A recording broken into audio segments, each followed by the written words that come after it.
On Memorial Day this past Monday, Jill and I visited Arlington National Cemetery. As we entered those hallowed grounds, we saw rows and rows of crosses among the rows of headstones with other emblems of belief, honoring those who paid the ultimate price on battlefields around the world. The day before, we visited Uvalde, Texas.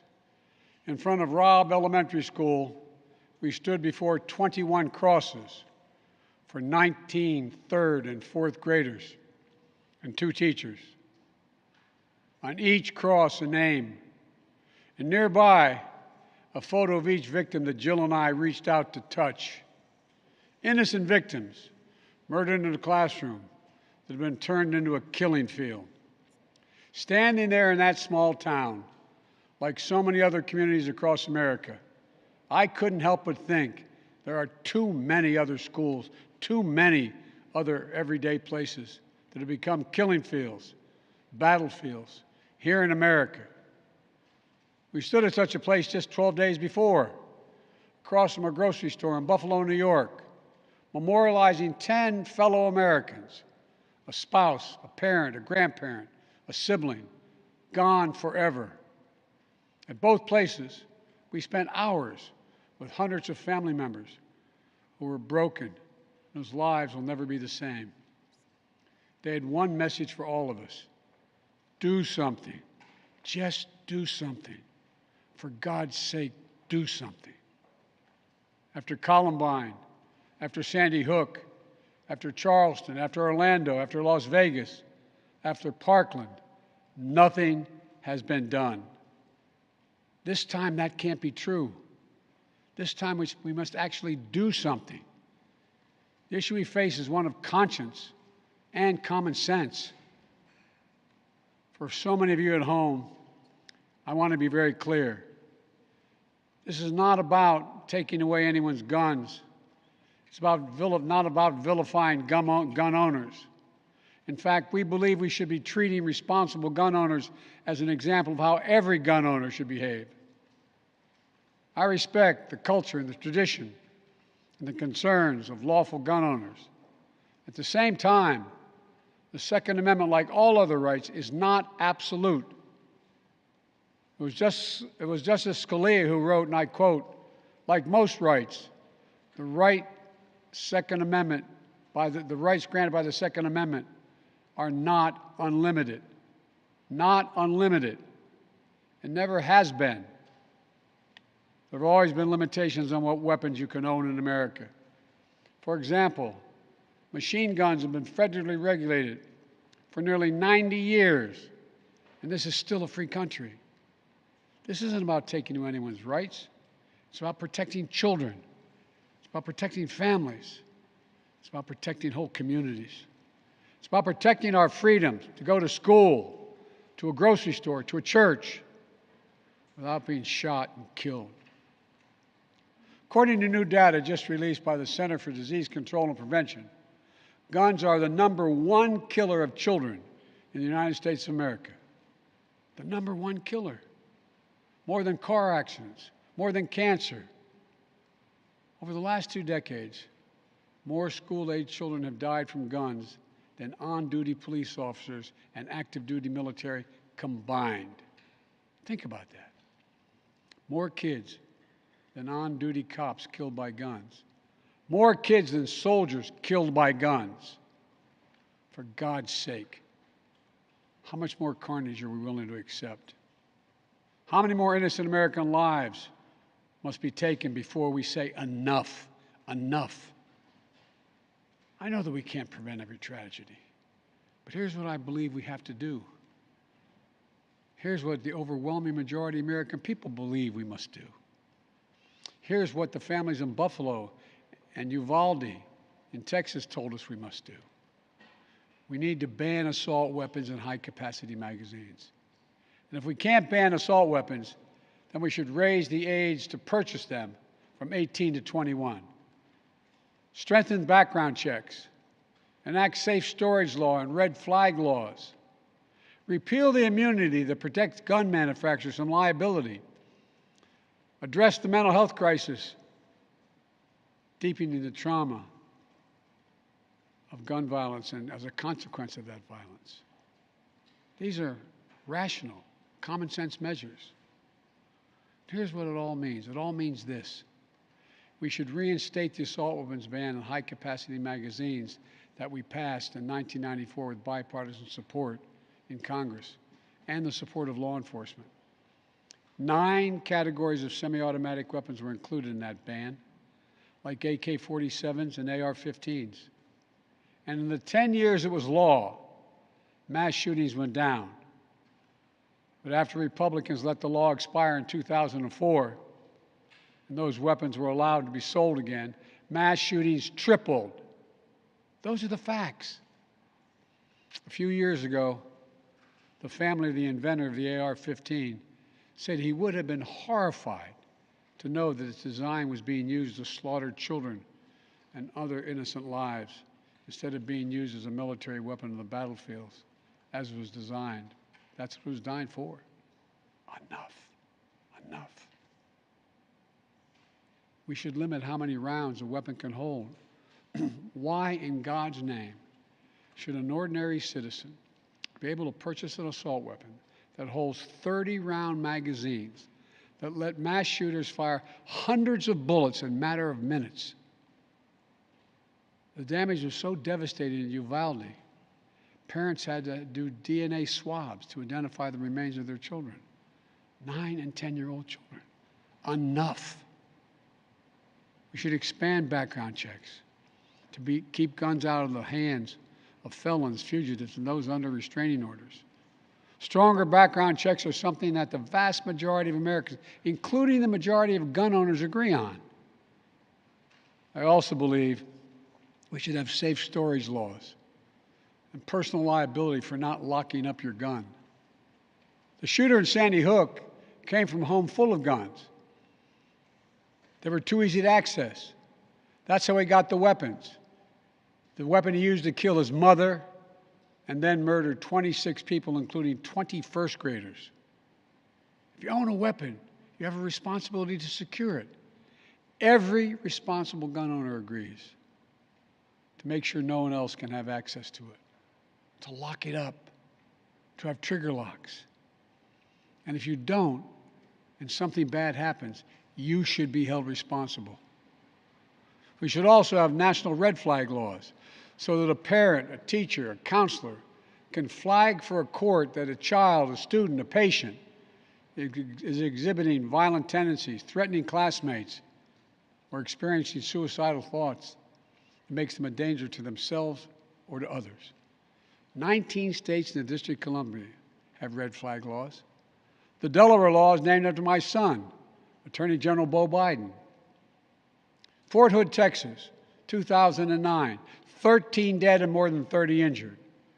Marjorie Stoneman Douglas High School in Parkland, Florida, 2018, 17 dead, 17 injured. In both places, countless others suffering with invisible wounds.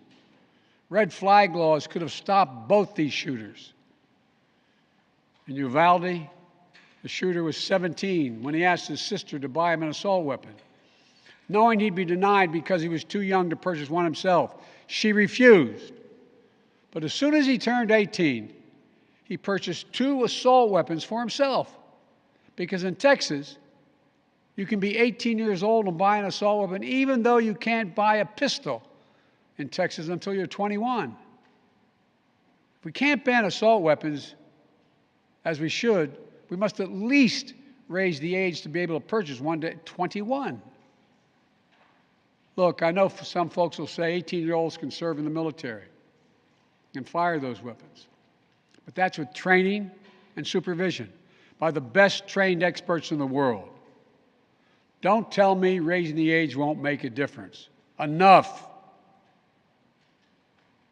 We should repeal the liability shield that often protects gun manufacturers from being sued for the death and destruction caused by their weapons. They're the only industry in this country that has that kind of immunity. Imagine if the tobacco industry had been immune from being sued, where we'd be today. The gun industry's special protections are outrageous. It must end.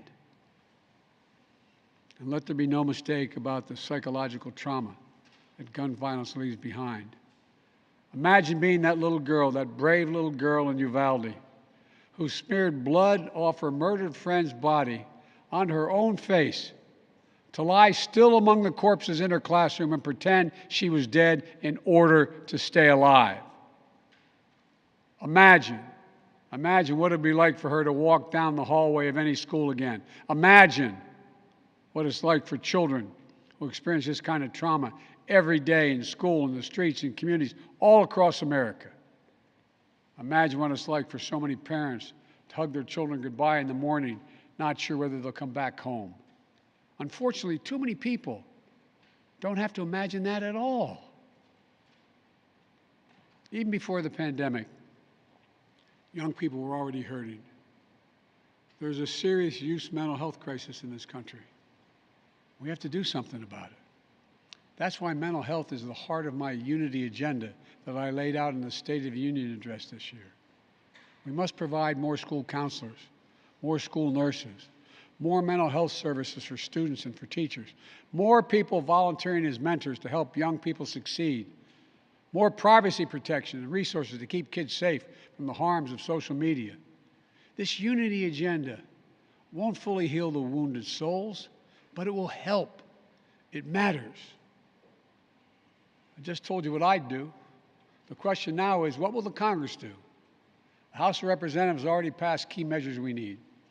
Expanding background checks to cover nearly all gun sales, including at gun shows and online sales. Getting rid of the loophole that allows a gun sale to go through after 3 business days, even if the background check has not been completed. And the House is planning even more action next week. Safe storage requirements, the banning of high-capacity magazines, raising the age to buy an assault weapon to 21, federal red flag law, codifying my ban on ghost guns that don't have serial numbers and can't be traced, and tougher laws to prevent gun trafficking and straw purchases. This time, we have to take the time to do something. And this time, it's time for the Senate to do something. But as we know, in order to get anything done in the Senate, we need a minimum of 10 Republican senators. I support the bipartisan efforts that include a small group of Democrats and Republican senators trying to find a way. But my God, the fact that the majority of the Senate Republicans don't want any of these proposals even to be debated or come up for a vote, I find unconscionable. We can't fail the American people again. Since Uvalde, just over a week ago, there have been 20 other mass shootings in America, each with 4 or more people killed or injured, including yesterday at a hospital in Tulsa, Oklahoma. A shooter deliberately targeted a surgeon using an assault weapon he bought just a few hours before his rampage that left a surgeon, another doctor, a receptionist, and a patient dead and many more injured. That doesn't count the carnage we see every single day. It doesn't make the headlines. I've been in this fight for a long time. I know how hard it is, but I'll never give up. And if Congress fails, I believe this time a majority of the American people won't give up either. I believe the majority of you will act to turn your outrage into making this issue central to your vote. Enough, enough, enough. Over the next 17 days, the families in Uvalde will continue burying their dead. It will take that long in part because it's a town where everyone knows everyone. And day by day, they will honor each one they lost. Jill and I met with the owner and staff of the funeral home as being strong to take care of their own. And the people of Uvalde mourn as they do over the next 17 days. What will we be doing as a nation? Jill and I met with the sister of the teacher who was murdered and whose husband died of a heart attack 2 days later, leaving behind 4 beautiful orphaned children, all now orphaned. The sister asked us, what could she say? What could she tell her nieces and nephews? was the most heartbreaking moments that I can remember. All I could think to say was, I told her to hold them tight. Hold them tight. After visiting the school, we attended Mass at Sacred Heart Catholic Church with Father Eddie. In the pews, families and friends held each other tightly. As Archbishop Gustavo spoke, he asked the children in attendance to come up on the altar and sit in the altar with him as he spoke. There wasn't enough room, so Mom and her young son sat next to Jill and me in the first pew.